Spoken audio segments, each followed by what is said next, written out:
नमस्कार दोस्तों, आप सभी का आपके अपने YouTube चैनल स्टडी विद राज में स्वागत है। दोस्तों, आज के इस वीडियो में मैं आप लोगों को डीएलएड चतुर्थ सेमेस्टर गणित के मॉडल पेपर 2021 के फर्स्ट मॉडल पेपर को हल कराऊंगा। तो इसके लिए मेरे वीडियो को इन तक देखिए और यदि वीडियो पसंद आए तो वीडियो को लाइक करें और चैनल पर नए हैं तो चैनल को सब्सक्राइब करें।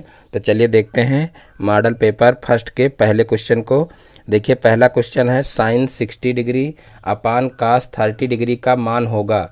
साइन 60 डिग्री अपान कास 30 डिग्री का मान होगा। देखिए, ये बहुविकल्पीय क्वेश्चन है, तो इनमें 4 विकल्प दिए रहेंगे, उसमें से आपको सही विकल्प चुनना रहेगा। तो यहाँ पर मैं सिर्फ सॉल्व करके आप लोगों को बता रहा हूँ, तो आप लोग जो सही विकल्प होगा अपने आप चुन लेंगे, यानी कि जो इसका आंसर आएगा वही आपको चुनना है। तो यहाँ पर देखिए, साइन 60 डिग्री अपान कास 30 डिग्री है। तो यहाँ पर सबसे पहले हम साइन 60 डिग्री अपान 30 डिग्री को उतार लेते हैं। साइन 60 डिग्री अपान कास 30 डिग्री और फिर इनके मान रख लेते हैं। तो यहाँ पर देखिए, साइन 60 डिग्री का मान हो जाएगा √3/2 और उसके बाद देखिए, जो साइन 60 डिग्री का मान होगा वही कास 30 डिग्री का मान होगा। तो यहाँ पर भी हो जाएगा √3/2 और फिर अगले स्टेप में देखिए, इसको जब ऊपर ले जाएंगे गुणे के रूप में, तो ये जो संख्याएं हैं नीचे वाली ये पलट जाएंगी, यानी कि यहाँ पर हो जाएगा √3/2 और इसको ऊपर ले जाएंगे तो ये जो 2 है ये ऊपर चला जाएगा और √3 नीचे चला आएगा। अब यहाँ से देखिए, √3 से √3 कट जाएगा और 2 से 2 कैंसिल हो जाएगा। तो इस प्रकार से यहाँ पर देखिए एक आंसर आ जाएगा। तो इस प्रकार से ये क्वेश्चन आसानी से हल हो सकता है। अब देखते हैं नेक्स्ट क्वेश्चन। तो देखिए, नेक्स्ट क्वेश्चन है समीकरण 3x बराबर 6 और 4x प्लस वाई बराबर 14 के हल में y का मान है, यानी कि यहाँ पर y का मान ज्ञात करना है। और यहाँ पर देखिए 2 समीकरणें दी गई हैं।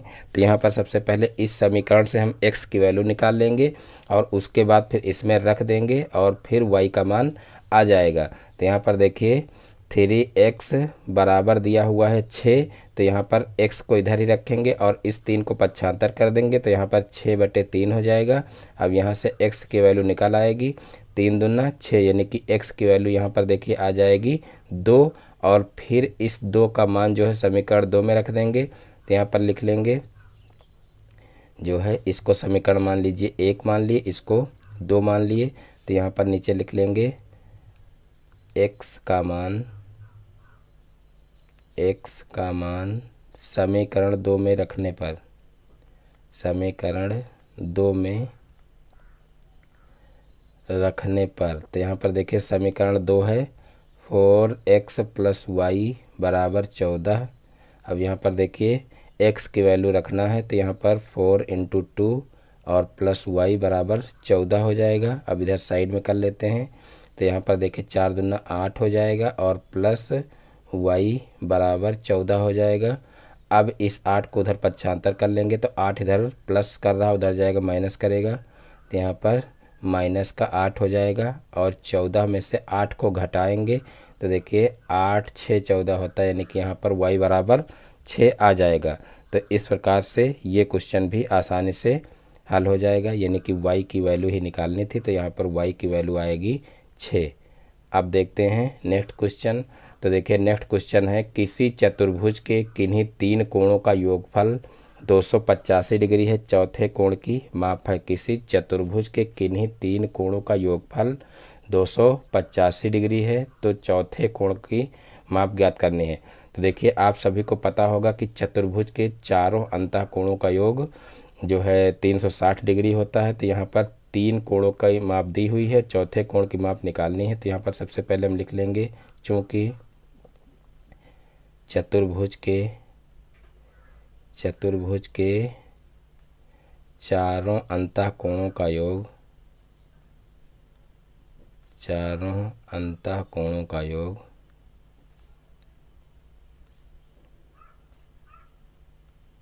चारों अंतः कोणों का योग बराबर 360 डिग्री होता है। तो यहाँ पर देखिए जो है चौथे कोण की माप निकालनी है, तो यहाँ पर लिख लेंगे चौथे कोण की माप बराबर कोण की माप बराबर 360 में से क्या करेंगे, जो 3 कोणों का योगफल है उसको घटा देंगे। तो यहाँ पर 360 माइनस 3 कोणों का योगफल, 3 कोणों का योगफल। तो यहाँ पर देखिए 3 कोणों का योगफल कर लेंगे। अब यहाँ पर 360 माइनस यहाँ पर इसको कर देंगे 285, क्योंकि 3 कोणों का योगफल 285 दिया हुआ है। तो यहाँ पर 285 कर लेंगे और उसके बाद फिर यहाँ पर 360 में से 285 को घटा देंगे। तो यहाँ पर देखिए 285 घटाएंगे तो यहाँ पर आ जाएगा 75। तो इस प्रकार से 75 डिग्री इसका आंसर आ जाएगा, यानी कि चौथे कोण की माप जो आएगी वो कितनी आएगी, 75 डिग्री। तो इस प्रकार से यही इसका आंसर हो जाएगा। अब देखते हैं नेक्स्ट क्वेश्चन। तो देखिए नेक्स्ट क्वेश्चन है क्वेश्चन नंबर 4। एक वर्ग का विकर्ण 5√2 है। देखिए एक वर्ग का विकर्ण 5√2 सेंटीमीटर हो तो वर्ग की भुजा होगी, यानी कि यहाँ पर विकर्ण दिया हुआ है वर्ग का और क्या करना है, वर्ग की भुजा निकालनी है। तो यहाँ पर सीधे से फार्मूला लगा देंगे कि वर्ग का विकर्ण बराबर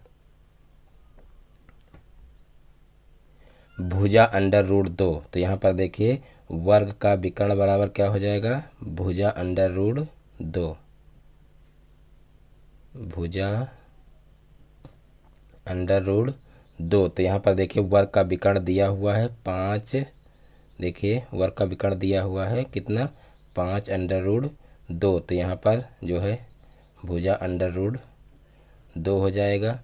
अब यहाँ पर भुजा को इधर ही रखेंगे, भुजा बराबर, और इसको इधर भेज देंगे। तो यहाँ पर देखिए ये इसके साथ में गुणा कर रहा है, उधर जाएगा भाग करेगा।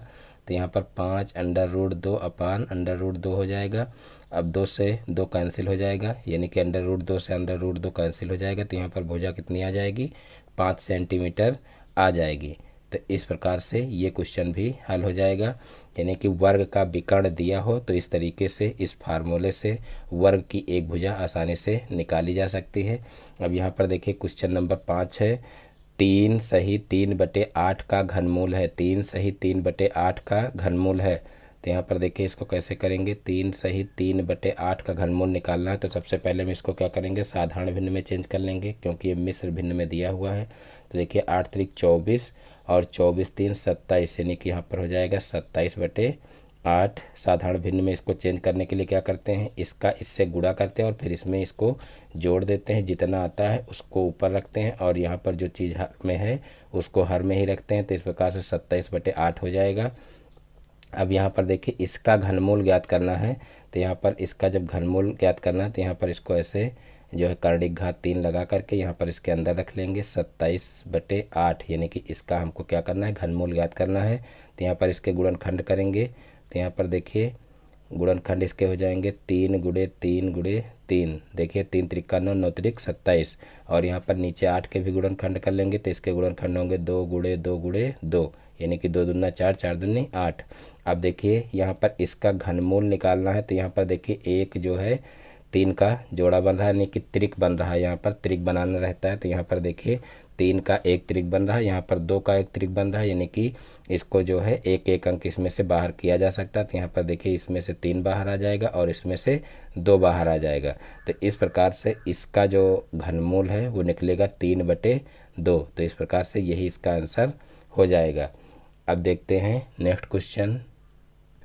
तो देखिए नेक्स्ट क्वेश्चन है क्वेश्चन नंबर 6। एक छोटी सी छोटी प्राकृतिक संख्या ज्ञात कीजिए जिसे, देखिए यहाँ पर है 1,94,491 में से घटाने पर भागफल पूर्ण वर्ग हो जाए। एक छोटी सी छोटी प्राकृतिक संख्या ज्ञात कीजिए जिसे 1,94,491 में से घटाने पर भागफल पूर्ण वर्ग हो जाए।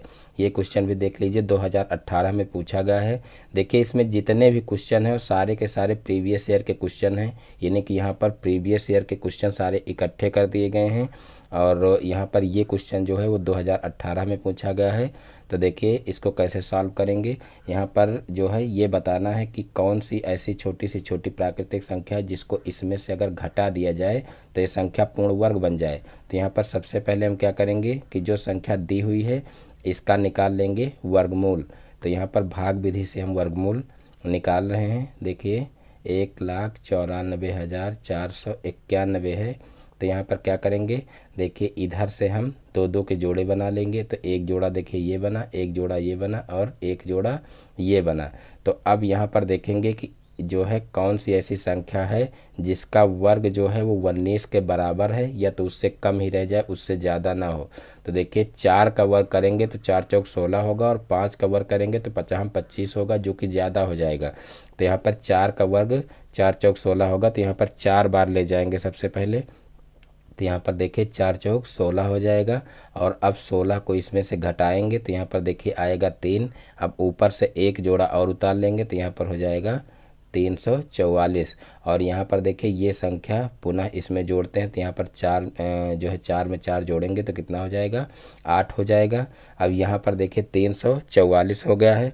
अब यहाँ पर देखेंगे कितनी बार ले जाना है, तो देखिए 8 चौक 32, यहाँ पर देखिए 34 है, अगर 4 बार ले जाएं तो 8 चौक 32 होगा, और 5 बार ले जाएंगे तो 8 45, इससे ज़्यादा हो जाएगा। यानी कि आगे की जो दो संख्याएं हैं इसकी 8 की टेबल पढ़ करके हम अनुमान लगा सकते हैं कि कितनी बार जाएगा। तो देखिए 8 चौक 32 होता है, तो यहाँ पर 4 बार ले जा सकते हैं। तो यहाँ पर देखिए 4 चौक 16 हो जाएगा, 16 का 6 हो जाएगा, और उसके बाद 4 8 32, एक 33 हो जाएगा।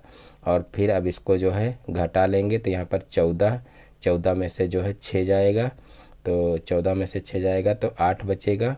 और उसके बाद फिर जो है यहाँ पर देखिए बचा 3, और 3 में से 3 ले जाएंगे तो 0, और यहाँ पर भी 3 में से 3 ले जाएंगे तो 0। इसका मतलब यहाँ पर सिर्फ 8 आएगा, और उसके बाद अब ऊपर से एक जोड़ा और उतार लेंगे तो यहाँ पर हो जाएगा 891। अब यहाँ पर देखिए कितनी बार ले जाना है, यहाँ पर सबसे पहले 4 को जोड़ लेंगे तो यहाँ पर हो जाएगा जो है 88। और अब अनुमान लगाएंगे कितनी बार यहाँ पर ले जाना है। तो देखिए यहाँ पर हम अगर एक बार ले जाएं, यहाँ पर अगर एक बार ले जाएं तब भी यहाँ पर देखिए 881 हो जाएगा। तो इस प्रकार से यहाँ पर 891 ही है, तो इसको जो है एक बार ही ले जाएंगे। तो यहाँ पर देखिए एक एक कम एक हो जाएगा, फिर एक अट्ठे 8 हो जाएगा, और फिर एक अट्ठे 8 हो जाएगा। अब इसको घटा लेंगे तो यहाँ पर देखिए 0 हो जाएगा, और यहाँ पर हो जाएगा 1, यानी कि यहाँ पर देखिए 10 शेष बच जाएगा। तो यानी कि यहाँ पर जो 10 शेष बचा है, अगर ये ना बचता तो ये संख्या पूर्ण वर्ग हो जाती। तो अब हम क्या करेंगे, इसी 10 को जो है इस संख्या में से घटा लेंगे तो ये संख्या पूर्ण वर्ग हो जाएगी। यानी कि पूर्ण वर्ग संख्या कौन सी होती है, जिसका वर्गमूल निकल आए। अगर वर्गमूल उसका नहीं निकल रहा तो समझ लीजिए वो जो है पूर्ण वर्ग संख्या नहीं है। तो यहाँ पर हम लिख लेंगे 10 घटाने पर संख्या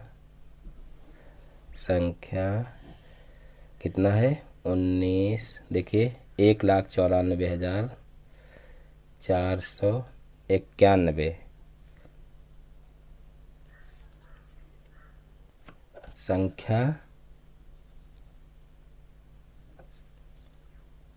1,94,481 हो जाती है, जो कि एक पूर्ण वर्ग संख्या है, पूर्ण वर्ग संख्या है। यानी कि इस संख्या में से अगर 10 को घटा दे तो संख्या इतनी बचती है, जो कि एक पूर्ण वर्ग संख्या है। तो यहाँ पर आंसर क्या होगा, 10 होगा, क्योंकि यहाँ पर देखिए जो संख्या घटानी है वही संख्या जो है आंसर में लिखनी है। तो यहाँ पर 10 ही इसका आंसर आ जाएगा। तो इस प्रकार से ये क्वेश्चन भी सॉल्व हो जाएगा। अब देखते हैं नेक्स्ट क्वेश्चन। तो देखिए नेक्स्ट क्वेश्चन है question number 7। Sec 30 degree minus 2 cot 45 degree minus 4/√3 sine 30 degree plus 2 cos 0 degree का मान ज्ञात कीजिए। तो देखिए इस क्वेश्चन को कैसे हल करेंगे, सबसे पहले इसको नीचे उतार लेते हैं। सेक 30 डिग्री माइनस 2 इंटू काट 45 डिग्री माइनस 4/3 √3 है, √3 साइन 30 डिग्री, और फिर है प्लस 2 कॉस 0 डिग्री। तो यहाँ पर इसको सॉल्व करना है, इसका मान बताना है। तो यहाँ पर देखिए सेक 30 डिग्री का सबसे पहले हम मान लिखेंगे। तो देखेंगे कि कास 30 डिग्री में जो है कितना मान होगा और उसी को पलट देंगे, क्योंकि जो सेक है वो कास का उल्टा होता है। तो यहाँ पर देखिए सेक 30 डिग्री में मान क्या हो जाएगा, तो देखिए कास 30 डिग्री का मान होता है √3/2। तो यहाँ पर सेक 30 डिग्री का मान हो जाएगा 2/√3। तो यहाँ पर 2/√3 लिख देंगे और फिर माइनस यहाँ पर देखिए काट 45 का मान। तो देखिए काट जो है वो tan का उल्टा होता है, tan 45 का मान क्या होता है 1 होता है। तो यहाँ पर काट 45 डिग्री का मान भी 1 हो जाएगा, क्योंकि 1/1 करेंगे तो 1 ही रहेगा। तो यहाँ पर 2 इंटू हो जाएगा 1 और माइनस यहाँ पर 4/√3 है। और फिर यहाँ पर साइन 30 डिग्री का मान लिखना है। तो साइन 30 डिग्री का मान होता है 1/2। तो यहाँ से 1/2 हो जाएगा और फिर +2 इंटू कास 0 डिग्री। तो देखिए कास 0 डिग्री का मान होता है 1। तो यहाँ पर मल्टीप्लाई में 1 हो जाएगा। अब यहाँ से देखिए 2/√3 हो जाएगा और फिर माइनस यहाँ से 2 हो जाएगा और फिर यहाँ पर हो जाएगा देखिए माइनस 2 से 4 कैंसिल हो जाएगा, 2 दूना 4 हो जाएगा। तो यहाँ पर देखिए माइनस का 2/√3 आ जाएगा और फिर प्लस यहाँ पर हो जाएगा 2। अब यहाँ पर देखिए ये 2/√3 प्लस का है और ये 2/√3 माइनस का है और ये 2 जो है माइनस का है और ये 2 जो है वो प्लस का है। तो ये सब आपस में कैंसिल हो जाएंगे। तो यहाँ पर बचेगा देखिए 0। देखिए जब वो इस तरीके से जो है घटाते हैं तो घटाने पर अगर सारी संख्या कट जाती है तो 0 बचता है, और अगर भाग में संख्याएं होती हैं भाग करने पर सारी संख्याएं कट जाती हैं तो वहाँ पर 1 आता है। ये विशेष रूप से ध्यान रखना, क्योंकि कुछ स्टूडेंट यहाँ पर जैसे घटाते हैं और घटाने पर पूरा जब कट जाता है तो क्या कर देते हैं 1 लिख देते हैं यहाँ पर। तो 1 नहीं होगा, घटाने पर 0 आता है और भाग करने पर हमेशा 1 आता है। भाग करने पर अगर सारी संख्या कट गई तो वहाँ पर 1 आएगा। तो इस प्रकार से 0 ही इसका आंसर हो जाएगा। अब देखते हैं नेक्स्ट क्वेश्चन। तो देखिए नेक्स्ट क्वेश्चन है क्वेश्चन नंबर 8 है, क्या 27,000 पूर्ण घन संख्या है? क्या 27,000 पूर्ण घन संख्या है? तो यहाँ पर देखिए सबसे पहले हम क्या करेंगे 27,000 के गुणनखंड कर लेंगे और उसके बाद फिर जो है देखेंगे कि ये पूर्ण घन संख्या है कि नहीं है। तो देखिए यहाँ पर है ये 27,000, इसको लिख लेंगे और उसके बाद फिर इसके गुणनखंड कर लेंगे। तो सबसे पहले इसको 3 से काटेंगे। देखिए 3 9 27 होता है, तो यहाँ पर 9,000 आ जाएगा। फिर 3 से काटेंगे तो 3 त्रिका 9 होता है। फिर 3 से काटेंगे तो यहाँ पर हो जाएगा 3 एकम 3 और उसके बाद फिर देखिए यहाँ पर ये हो जाएगा। अब 3 से तो ये कटेगा नहीं, अब यहाँ पर इसको 2 से काटेंगे तो 2 पंचे 10 हो जाएगा और उसके बाद फिर 2 से काटेंगे तो यहाँ पर देखिए जो है 250 हो जाएगा। फिर 2 से काटेंगे तो 1 कम 2 2 दूना 4 2 पंचे 10 125 हो जाएगा। फिर इसको 5 से काटेंगे तो यहाँ पर हो जाएगा जो है 5 दूना 10 और 5 25 हो जाएगा। फिर 5 से काटेंगे तो यहाँ पर 5 25 हो जाएगा। फिर 5 से काटेंगे तो 5 1 कम 5 हो जाएगा। तो इस प्रकार से देखिए जो है 27,000 के गुणनखंड क्या हो जाएंगे 2 गुणे 2 गुणे 2। यहाँ पर देखिए 2 3 बार आ रहा, फिर जो है 3 गुणे 3 गुणे 3, उसके बाद फिर 5 गुणे 5 गुणे 5 आ जाएगा। तो इस प्रकार से ये इसके गुणनखंड आ जाएंगे। और गुणनखंड में अब देखेंगे कि त्रिक बन रहे हैं कि नहीं। तो यहाँ पर देखिए 1 2 का त्रिक बन रहा है, 1 3 का त्रिक बन रहा है और 1 5 का त्रिक बन रहा है। तो इस प्रकार से यहाँ पर त्रिक बन रहे हैं, इसलिए ये क्या होगी ये पूर्ण घन संख्या होगी। यानी कि पूर्ण घन संख्या चेक करने के लिए हम क्या करते हैं कि जो है देखते हैं कि अगर त्रिक बन रहे हो पूरे पूरे, उसमें कोई भी संख्या कम ना पड़ रही हो तो वो क्या होगी वो पूर्ण घन संख्या होगी। तो यहाँ पर हम नीचे लिख लेंगे 3 3 के समूह बनाने पर कोई भी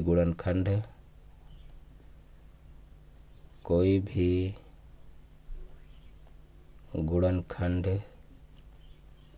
शेष नहीं बचता है, इसलिए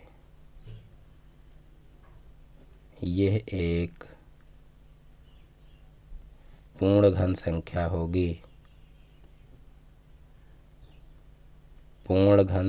होगी। तो इस प्रकार से ये क्वेश्चन भी हल हो जाएगा। यानी कि यहाँ पर देखिए अगर 3 3 के समूह बनाने पर कोई भी अगर गुणनखंड शेष बच जाता तो वो संख्या जो है पूर्ण घन ना मानी जाती। लेकिन यहाँ पर देखिए 3-3 के समूह बनाने पर कोई भी संख्या शेष नहीं बच रही, यानी कि कोई भी गुणनखंड शेष नहीं बच रहा, तो ये क्या होगी, ये एक पूर्ण घन संख्या होगी। तो इस प्रकार से ये क्वेश्चन भी हल हो जाएगा। अब देखते हैं नेक्स्ट क्वेश्चन। तो देखिए नेक्स्ट क्वेश्चन है क्वेश्चन नंबर 9। पार्श्व चित्र में एक वृत्त के अंतर्गत एक चक्रीय चतुर्भुज ABCD है। विकर्ण AC और BD खींचे गए हैं। यदि कोण ACB 52 डिग्री तथा कोण BAC, यहाँ पर देखिए कोण ACB 52 डिग्री है तथा कोण BAC बराबर 48 डिग्री हो तो कोण ADC ज्ञात कीजिए। ये क्वेश्चन भी देख लीजिए, 2017 में पूछा गया है, इंपॉर्टेंट क्वेश्चन है। तो यहाँ पर देखिए कहा गया है कि वृत्त के अंतर्गत एक चक्रीय चतुर्भुज, ये जो है ये पूरा क्या हो जाएगा, चक्रीय चतुर्भुज हो जाएगा ABCD। और जो विकर्ण AC और BD खींचे गए हैं वो जो है यहाँ पर देखिए कोण ACB 52 डिग्री है, यानी कि कोण ACB ये 52 डिग्री है तथा कोण BAC 48 डिग्री है। BAC ये वाला 48 डिग्री है, तो कोण ADC ज्ञात कीजिए। ADC यानी कि ये कोण हमको पूरा ज्ञात करना है। तो यहाँ पर देखिए ये सबसे पहले हम एक त्रिभुज ले लेंगे कि त्रिभुज ACB में, त्रिभुज ACB में, तो देखिए ACB में क्या होगा कि यहाँ पर देखिए दो कोण हमको पता है तो तीसरा कोण पता हो जाएगा। तो यहाँ पर लिख लेंगे कोण A प्लस कोण B प्लस कोण C बराबर 180 डिग्री हो जाएगा, क्योंकि त्रिभुज के तीनों अंतःकोणों का योग 180 डिग्री होता है। तो यहाँ पर देखिए कोण A दिया हुआ है 48 डिग्री और प्लस कोण B हमको निकालना है और प्लस कोण C दिया हुआ है 52 डिग्री और बराबर हो जाएगा 180 डिग्री।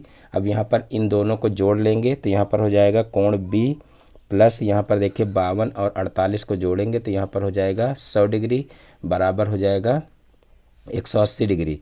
अब यहाँ पर कोण B बराबर हो जाएगा 180 में से इसको घटा लेंगे, यानी कि ये इधर प्लस कर रहा है उधर जाएगा तो माइनस करेगा, तो माइनस का 100 डिग्री हो जाएगा। और फिर यहाँ से कोण B निकल आएगा, 180 में से 100 को घटाएंगे तो यहाँ पर आ जाएगा 80 डिग्री। अब हमारा ये कोण जो है ये निकला जो है 80 डिग्री। और अब जो है हमको निकालना ये कोण है, तो यहाँ पर लिखेंगे चूँकि चक्रीय चतुर्भुज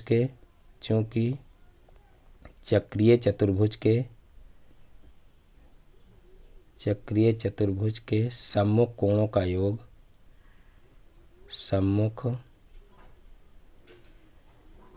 का योग बराबर 180 डिग्री होता है, 180 डिग्री होता है। तो देखिए 180 डिग्री होता है, इसलिए यहाँ पर देखिए कोण ABC प्लस कोण ADC कितना हो जाएगा, 180 डिग्री हो जाएगा। अब यहाँ पर देखिए कोण ABC जो है, यहाँ पर देखिए कोण ABC यानी कि ये वाला हम निकाल चुके हैं 80 डिग्री, तो इसकी जगह पर 80 लिख लेंगे। और कोण ADC हमको देखिए निकालना है, तो यहाँ पर इसको ऐसे ही लिखा रहने देंगे, ADC बराबर यहाँ पर हो जाएगा 180 डिग्री। अब यहाँ पर कोण ADC बराबर हो जाएगा 180 में से जो है इसको घटा लेंगे 80 डिग्री, तो यहाँ पर देखिए ये प्लस में उधर जाएगा माइनस में हो जाएगा। तो यहाँ पर 80 डिग्री घटा लेंगे तो यहाँ पर देखिए 180 में से 80 घटाएंगे तो यहाँ पर आ जाएगा 100 डिग्री। देखिए ये क्वेश्चन पवन की सीरीज में दिया हुआ है और वहाँ पर ये क्वेश्चन गलत लगा हुआ है, तो वहाँ से आप लोग बिल्कुल ना इसको लगाना, क्योंकि पवन की सीरीज में बिल्कुल गलत क्वेश्चन दिया हुआ है। तो इसको यहाँ से आप इसका सॉल्यूशन देख लीजिए, ये बिल्कुल सही आंसर होगा। यहाँ पर देखिए ये 80 डिग्री हो जाएगा और ये 100 डिग्री हो जाएगा। इस प्रकार से दोनों कोण ये मिल करके 180 डिग्री हो जाएंगे। और वहाँ पर देखिए कोण ADC का मान 80 डिग्री दिया गया है, जो कि बिल्कुल गलत है। तो इस प्रकार से ये क्वेश्चन भी सॉल्व हो जाएगा। अब देखते हैं नेक्स्ट क्वेश्चन। तो देखिए नेक्स्ट क्वेश्चन है क्वेश्चन नंबर 10। 2 अंकों की एक संख्या का इकाई का अंक दहाई के अंक से एक अधिक है। यदि संख्या अंकों के जोड़ के 5 गुने से 3 अधिक हो तो वह संख्या बताइए। 2 अंकों की एक संख्या का इकाई का अंक दहाई के अंक से एक अधिक है। यदि संख्या अंकों के जोड़ के 5 गुने से 3 अधिक हो तो देखिए 5 गुने से 3 अधिक हो तो वह संख्या बताइए, यानी कि वो संख्या बतानी है। तो देखिए इस क्वेश्चन को कैसे सॉल्व करेंगे। तो यहाँ पर देखिए सबसे पहले हम मान लेंगे माना इकाई का अंक बराबर, माना इकाई का अंक बराबर, देखिए इकाई का अंक मान लेंगे x तथा दहाई का अंक क्या हो जाएगा, तथा दहाई का अंक बराबर y हो जाएगा। तो इस प्रकार से देखिए इकाई का अंक जब x होगा, दहाई का अंक y होगा, तो यहाँ से संख्या क्या बनेगी, तो देखिए संख्या जो दहाई का अंक होता है वो अपने से 10 गुना होता है, इसलिए यहाँ पर संख्या बनेगी 10y प्लस x। यानी कि यहाँ पर देखिए जो दहाई का अंक है उसमें 10 से गुणा करेंगे और प्लस उसमें इकाई का अंक जोड़ देंगे, तो इस प्रकार से ये संख्या हो जाएगी। और अब जो है हमको क्या करना है कि प्रथम शर्त के अनुसार क्या होगा ये निकाल लेना है, यानी कि पहली समीकरण बना लेना है। प्रथम शर्तानुसार देखिए प्रथम शर्त में क्या कहा गया है कि दो अंकों की एक संख्या का इकाई का अंक दहाई के अंक से एक अधिक है। तो इकाई का अंक और दहाई का अंक इस तरीके से सबसे पहले हम बराबर कर लेंगे, और उसके बाद देखिए कहा गया है कि इकाई का अंक दहाई के अंक से एक अधिक है, तो यानी कि दहाई के अंक से एक अधिक इकाई का अंक है। तो देखिए ये जो है इकाई का अंक है, तो यहाँ पर देखिए अच्छे से यहाँ पर समझ लीजिए कि इकाई का जो अंक है वो दहाई के अंक से एक अधिक है, यानी कि इकाई का अंक एक अधिक है। तो देखिए इकाई का अंक ये है और दहाई का अंक y है, तो यहाँ पर देखिए इकाई का अंक एक अधिक है, तो इसको अगर अधिक कर दें तो ये समीकरण जो है बराबर हो जाएगी, और या तो फिर इसमें से एक कम करें तब जो है इसको बराबर में रखा जा सकता है।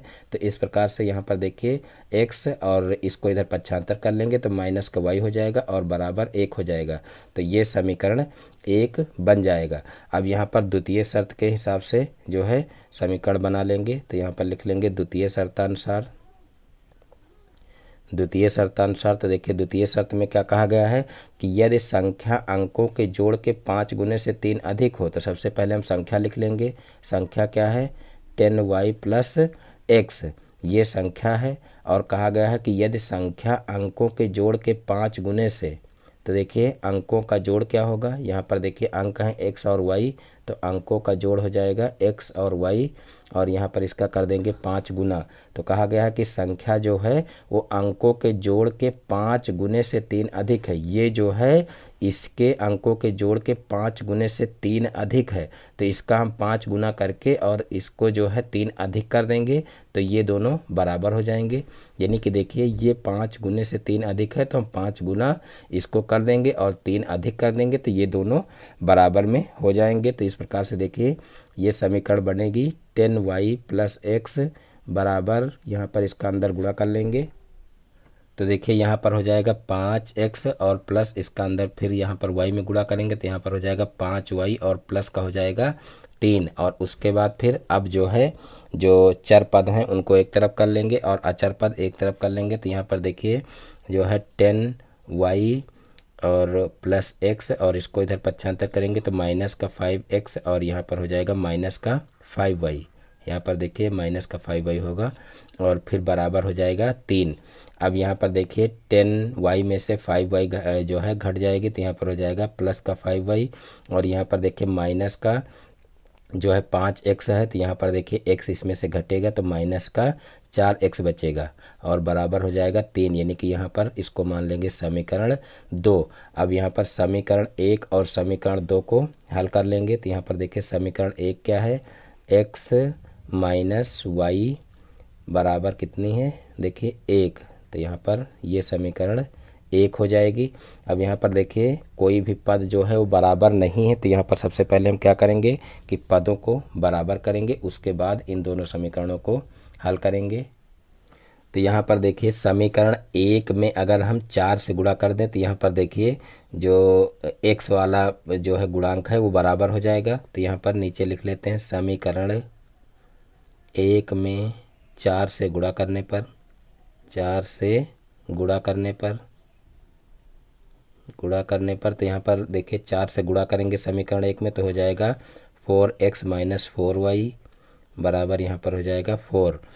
तो इस प्रकार से ये समीकरण हो जाएगी 3। और अब जो है यहाँ पर समीकरण 2 को इसके नीचे उतार लेंगे तो यहाँ पर देखिए जो है इसको सीधा कर लेंगे, क्योंकि यहाँ पर y वाला पद पहले लिखा है और x वाला बाद में, तो यहाँ पर इसको सीधा कर लेंगे तो यहाँ पर हो जाएगा माइनस का 4x और प्लस का 5y बराबर हो जाएगा 3। ये समीकरण 2 है।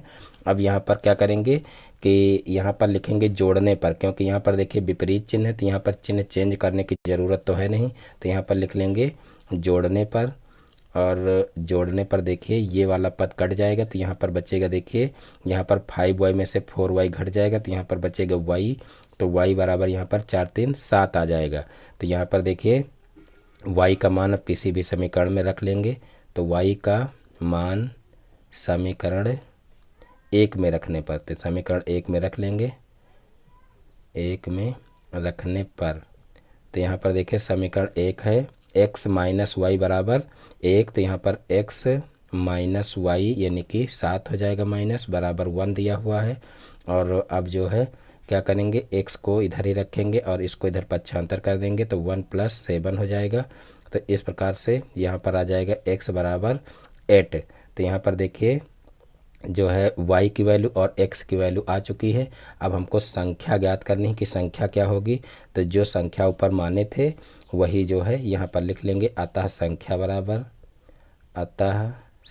बराबर तो देखिए संख्या माने थे 10y + x, तो यहाँ पर देखिए जो है 10 इंटू कितना हो जाएगा, जो y की वैल्यू जो है निकली है तो यहाँ पर 10 इंटू 7 हो जाएगा और प्लस में यहाँ पर देखिए x की वैल्यू 8 निकली है तो यहाँ पर 8 रख देंगे, तो यहाँ पर हो जाएगा 10 × 70 और 70 और प्लस 8 कितना हो जाएगा 78, यानी कि यहाँ पर 78 आंसर आ जाएगा। तो इस प्रकार से ये क्वेश्चन भी आसानी से हल हो जाएगा। तो इस प्रकार से इस मॉडल पेपर के सारे क्वेश्चन समाप्त होते हैं। मैं उम्मीद करता हूं कि सारे के सारे क्वेश्चन आप लोगों को बहुत अच्छे समझ में आ गए होंगे। दोस्तों यदि हमारा वीडियो पसंद आया तो वीडियो को लाइक करें और इस चैनल पर नए हैं तो चैनल को सब्सक्राइब करें और बेल आइकन को भी प्रेस कर लें, जिससे हमारे आगे आने वाले वीडियो का नोटिफिकेशन आपके मोबाइल पर सबसे पहले पहुँचे। फिर मिलते हैं अपने नेक्स्ट वीडियो में एक नए टॉपिक के साथ में। तब तक के लिए जय हिंद, वंदे मातरम।